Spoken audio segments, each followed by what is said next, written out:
اعوذ باللہ من الشیطان الرجیم بسم اللہ الرحمن الرحیم السلام علیکم۔ بیت المقدس 3 مذاہب کی مقدس جگہ ہے۔ مسلمانوں کا یہ قبلہ اول ہے، عیسائیوں کے لیے عیسیٰ کی جائے ولادت ہے اور یہودیوں کے لیے ہیکل سلیمانی ہے۔ شروع کرتے ہیں دوستو حضرت ابراہیم علیہ السلام سے، جن کے 2 بیٹے تھے، اسماعیل اور اسحاق۔ اسحاق کے بیٹے تھے حضرت یعقوب علیہ السلام۔ یہیں سے کہانی شروع ہوتی ہے اسرائیل کی۔ اسرائیل یعنی اللہ کا بندہ، اور یہ لقب حضرت یعقوب علیہ السلام کو دیا گیا تھا۔ یوسف علیہ السلام جب کفیل مصر بنے تو آپ کو حکم ہوا کہ اپنے تمام خاندان یعنی آل یعقوب کو مصر بلایا جائے، اور مصر کی سرزمین کا ایک مخصوص حصہ ان کے لیے مختص کیا گیا، اور اللہ کی طرف سے کہا گیا کہ اے آل یعقوب، اس سرزمین میں تمہارے لیے برکتیں ہیں۔ حضرت یوسف علیہ السلام 12 بھائی تھے، اس لیے اللہ تعالیٰ نے ان کے لیے 12 چشمے جاری کیے، اور یوں اس سرزمین کا نام حضرت یعقوب علیہ السلام کے لقب سے اسرائیل پڑ گیا، جسے آج یروشلم بھی کہا جاتا ہے۔ آپ کی نسل سے کم و بیش 70,000 انبیاء کرام آئے۔ حضرت یوسف کے بھائی یہودا کی نسل آگے بڑھی، اور اس میں سے آنے والے تمام بنی اسرائیل یہودی کہلائے۔ وقت گزرتا گیا اور حضرت موسیٰ علیہ السلام کا دور آ گیا۔ جب فرعون نے مصر کی سرزمین آپ پر تنگ کی تو بنی اسرائیل کے ساتھ آپ کو مصر سے نکلنا پڑا۔ اسی دوران بنی اسرائیل پر اللہ تعالیٰ کی بہت سی کرم نوازیاں بھی ہوئیں، جس میں من سلوا، چشموں کی بہتات، مچھلیوں کا شکار کا ذکر قرآن پاک سے بھی ملتا ہے، اور وہیں ہمیں گائے کا ذکر بھی ملتا ہے، جس کے لوتڑے سے مردے نے اللہ کے حکم سے زندہ ہو کر اپنے قاتل کا بتایا تھا۔ اس گائے کی نشانی اللہ تعالیٰ نے قرآن پاک میں بیان فرمائی، جو کہ ایک سرخ مائل رنگ کی گائے تھی۔ ایسی گائے آج بھی یہودیوں کے نزدیک مقدس مانی جاتی ہے۔ حضرت موسیٰ علیہ السلام کے بعد دیگر انبیاء کرام آئے، اور اس دوران میں حضرت موسیٰ علیہ السلام اور ان کے دور کی کچھ باقیات، تورات، من سلوہ کا کچھ حصہ بنی اسرائیل نے ایک صندوق میں محفوظ کر لیا، اور یہ اللہ کی طرف سے حضرت آدم کو دیا گیا ایک خاص صندوق تھا، جو نسل در نسل نبیوں کے پاس آ رہا تھا، جسے قرآن میں تابوت سکینہ کا نام پکارا گیا، اور یہ یہودیوں کو اپنی جان سے زیادہ عزیز ہے۔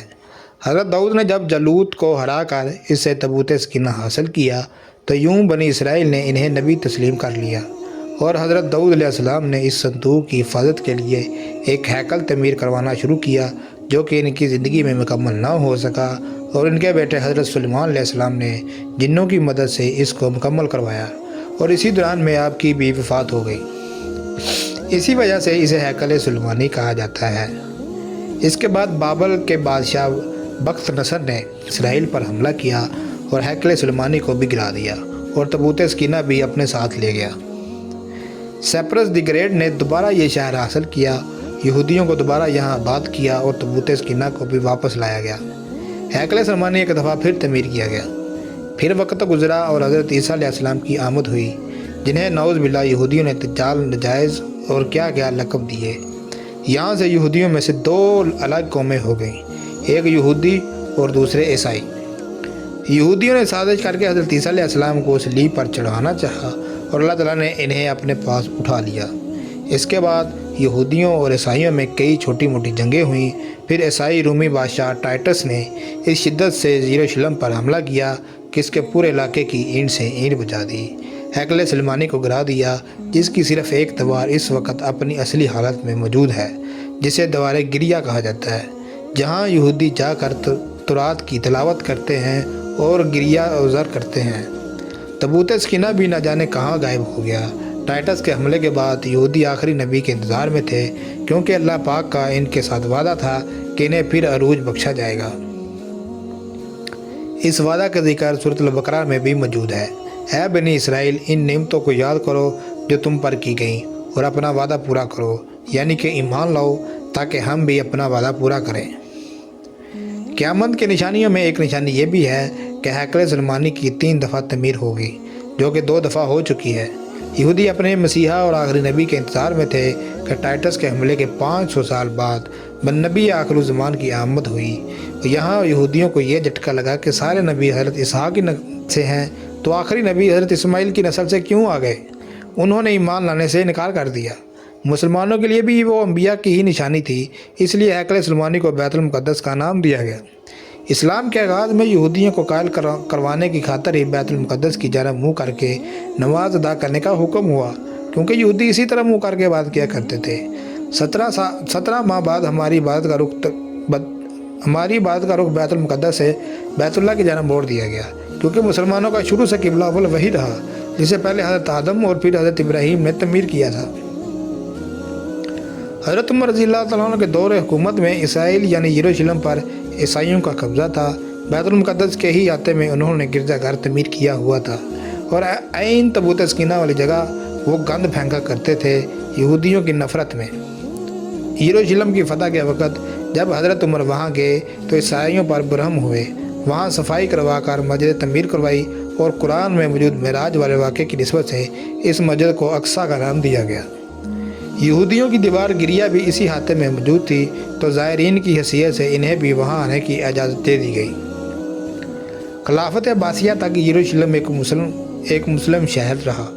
اس کے بعد عیسائیوں نے دوبارہ یروشلم پر حملہ کر کے اس پر قبضہ کر لیا۔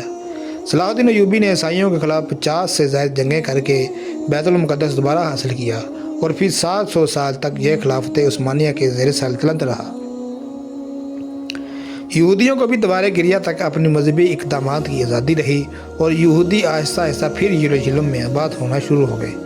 اسی دوران میں کئی بار انہوں نے خلافت عثمانیہ کے سلطان کو پیسوں کے عوض یروشلم انہیں سونپنے کا لالچ دیا، لیکن ناکام رہے، اور پھر دوسری جنگ عظیم میں عیسائی سپاہی ہٹلر نے چن کر یہودیوں کو مارا۔ تقریباً 60 لاکھ کے قریب یہودیوں کا قتل عام کیا گیا اور یہ در بدر بھاگنے پر مجبور ہو گئے۔ اسی دوران میں انہوں نے اندازہ ہو چکا تھا کہ انہیں اب خود اپنی پہچان بنانی ہے، اور بائبل میں موجود یہودیوں کے آخری عروج سے قبل ہی کئی نشانیاں بھی ظاہر ہو چکی تھیں، اور وہ یہ تسلیم کر چکے تھے کہ ان کا آخری مسیحا اب دجال ہوگا، جس کی بدولت پوری دنیا میں ان کا دوبارہ بول بالا ہوگا۔ انہوں نے برطانیہ سے ساز باز کر کے خود کو الگ ریاست تسلیم کروا لیا۔ یوں اسرائیل باقاعدہ ایک ملک کی صورت میں دنیا کے نقشے پر ابھرا۔ پھر آہستہ آہستہ انہوں نے فلسطین اور دیگر مصری علاقوں پر بھی قبضہ کر لیا۔ عرب ممالک اسرائیل کے خلاف جنگ پر آئے، لیکن اس وقت تک یہ خود کو اتنا مضبوط کر چکے تھے کہ عرب ممالک کو اس کے ایک چھوٹے سے ملک سے منہ کی کھانی پڑی۔